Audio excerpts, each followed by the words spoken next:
It's really good to be here with you, and thank you to the people at Nathan Hale. I was reminiscing today about the last time I was at Nathan Hale. It was when I was a junior in high school, and I came to prom here.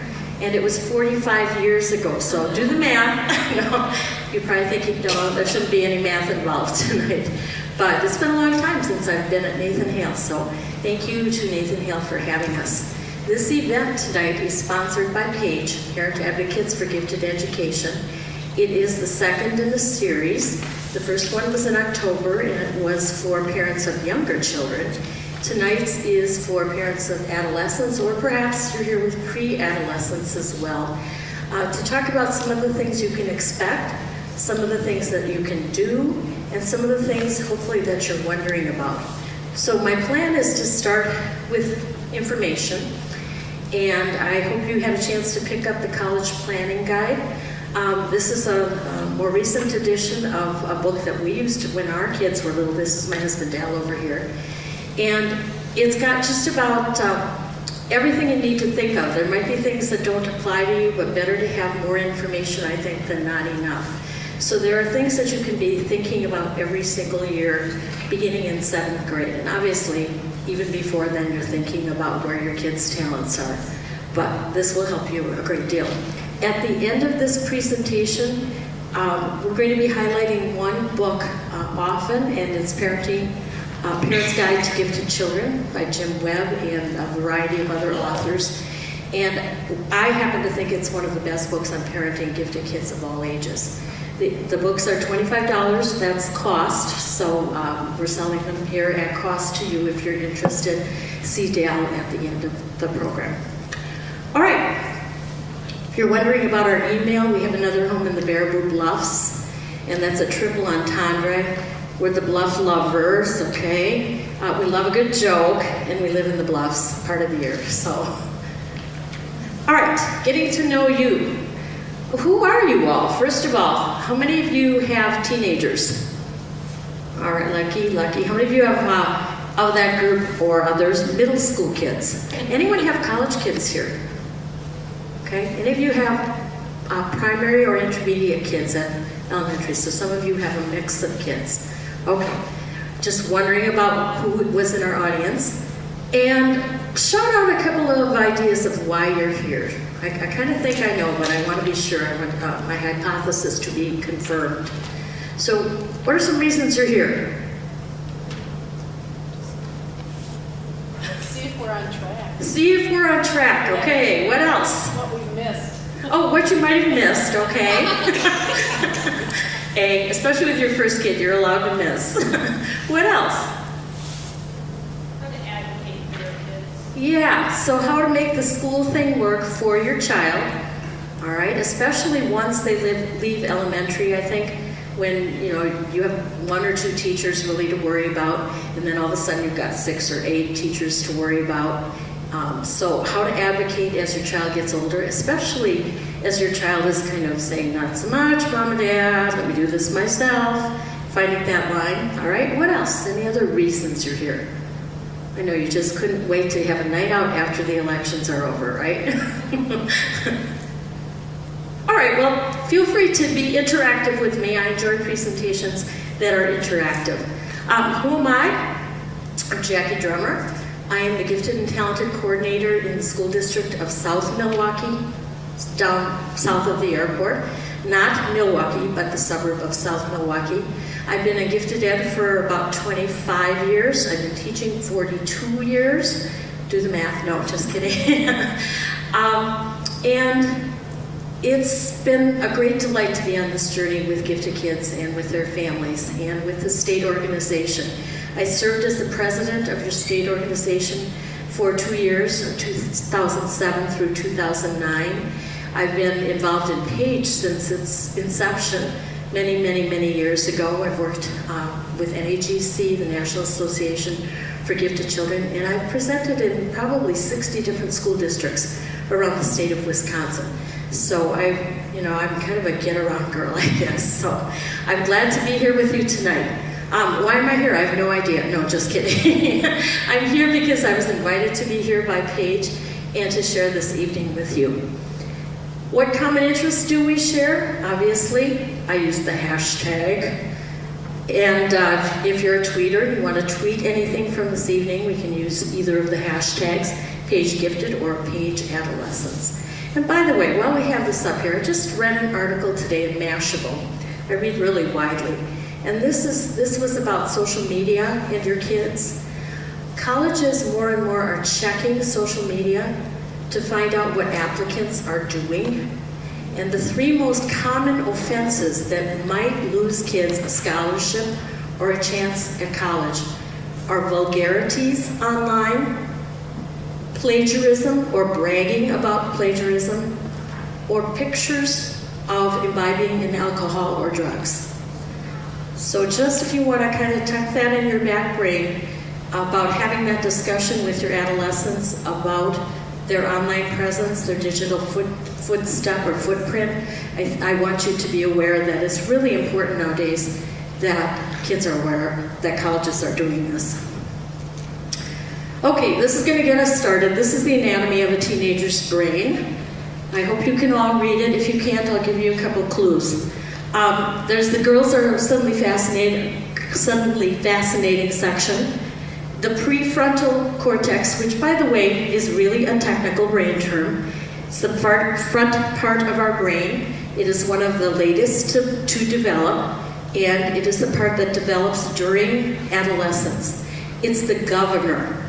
It's the part of our brain that says, don't do that, think first, take your time, don't let that out of your mouth, think before you say that. That is the part that is developed last in teenagers. So if you have a child that's struggling with organization, with the kinds of things that they say or do, impulsivity, part of it is because they're wired that way. That's the way we're all wired, actually. Up on top, a nice section, embarrassed by your parents section. They don't know we go to college to learn how to do this or go to grad school to be really good at it. The sensor motor area, the ability to remember the lyrics to offensive hip-hop songs area. The have no idea, no, that's pretty big. The cars, and oh yeah, girls or boys. And then the schoolwork, which is the smallest section of the brain. And then the ability to listen to extremely loud bass tracks. And that should be BASS, by the way. I didn't draw it. Okay. Tonight we're going to talk about some of the research on gifted adolescents' emotional and educational needs.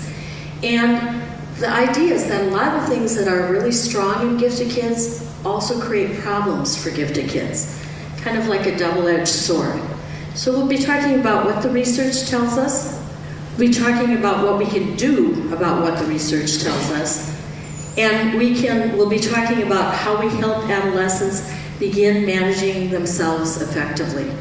The whole point, I think, of adolescence is to exert kind of gradual release of our children so that we are no longer controlling them and they're able to fly by themselves. And if we're successful, they have a good flight once they leave. One of the issues that faces gifted kids is multi-potentiality. Right? Some of you are shaking your heads. You know kids who have many, many interests and abilities. And so it's really hard to zero in on what they're most interested in.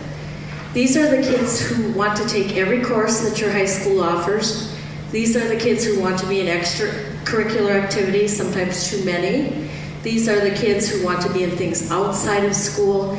It's like they're just so attracted to learning, kind of like R2-D2, input.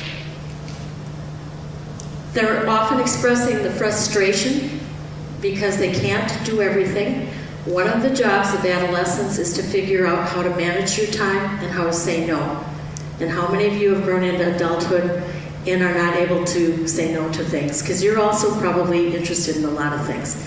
So one of the jobs is for us to help our kids figure out how much can you do before it's too much, before you get sick, before you get depressed, anything like that.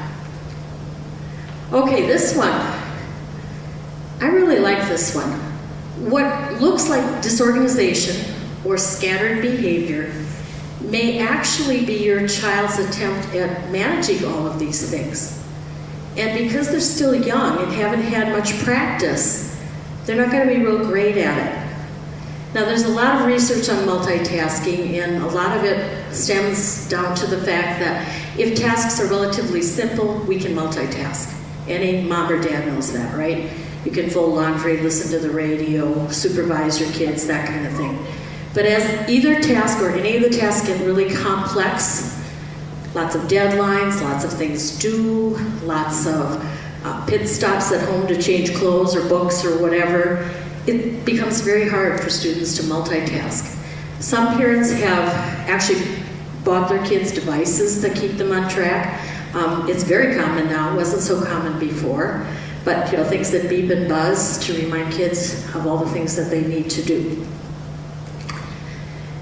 For a lot of our kids, they know that they have these great gifts, so they also feel this great sense of responsibility. So they really feel like, oh, I really need to solve the world's problems. And so they feel this kind of weight of the world on their shoulders. And if you have questions, stop me along the way about any of this. So what does this mean for home and school? What does it mean for home and school?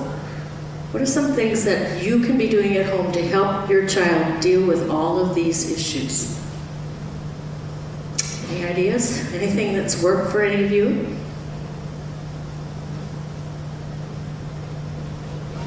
I'll give you a couple ideas. Prime your pump, so to speak. How in the olden days you put a cup of water in and then you start pumping. One of the things that's worked for a lot of parents is to point out to adolescents how hard it is for you to manage your life, all the pieces and parts. And you have a whole lot more experience than kids do, right? So share that. Share any tool that works for you with your child. If you're a list maker, share that. If you're an iPhone programmer, where you put everything in your phone and it's your ancillary brain, share that.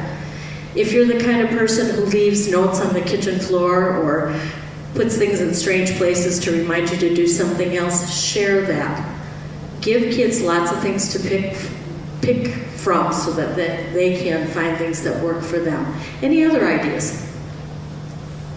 I know you came for me to tell you, but so often you guys know lots of things. Yes? I think some of it helps also to kind of help kids understand that you can say no and that it's okay. Like, this is really fitting with you and what you want right now. You can let it go, and that's not quitting, and it's not failing, and it's not giving up. It's just choosing.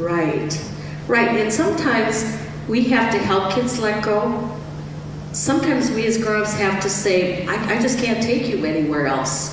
I just can't do it. Give them the out occasionally to say no. Now, we don't want kids who are quitters, and it's a fine line between I'm not going to try that because I'm afraid I can't do it, and, just saying I just can't do everything. But you're right. Give kids the option to say no. Teach them how to stand in front of the mirror and practice. No. Some of us have had to learn that as grown-ups. Okay, go ahead. Creating white space. White space, tell us more. White space meaning blocks of time where nothing is scheduled for those times to be creative and time to work through the problem-solving strategies. Did you all hear that? Deliberately creating white space in your child's life. We're a pretty fast-paced society. And sometimes we have to book nothing, right? Some of you are going, gosh, that sounds great. Could I have some of that, please? But sometimes we deliberately have to create that space. When they were little, they needed that space. They melted down, right? When they didn't have some space. Guess what? When they're teenagers and melting down, it's probably for the same reason. So create that space. All right. Social, emotional, and intellectual growth is uneven. Asynchronous development is what the psychologists call it.